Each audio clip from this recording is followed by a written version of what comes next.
Well, there is a history of the Indian cricket between 1848 to 1947 which we have to understand.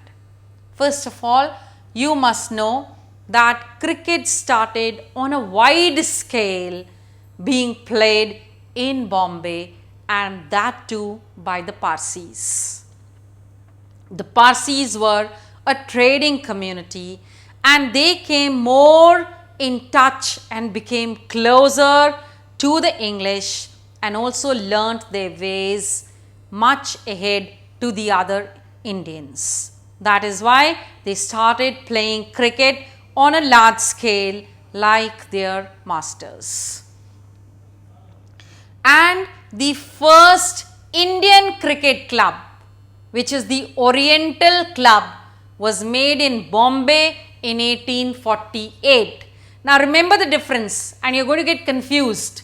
The first Indian club is made in 1792, but the first Indian cricket club was made in 1848. This was, of course, which had a mixture of both Europeans and Indians, this club.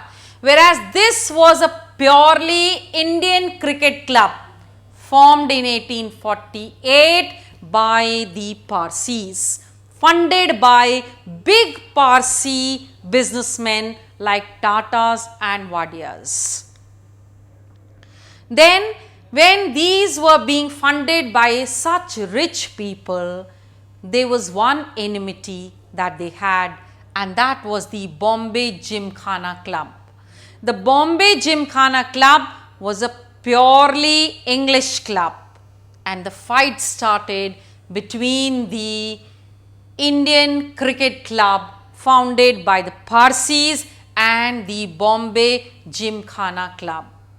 Here also came a joy, a rejoicing moment, and that was in the year 1889 when the Parsis beat the Bombay Gymkhana Club.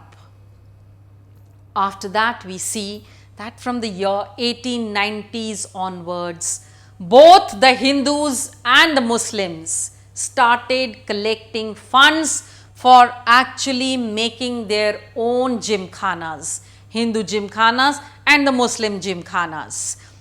All this meant that the cricket had entered into communal and racial lines. We already see the four of them, the Bombay Gymkhana, which is the purely English club. The Parsis have their Oriental Club funded by big businessmen, and the Hindu Gymkhana and the Muslim Gymkhana.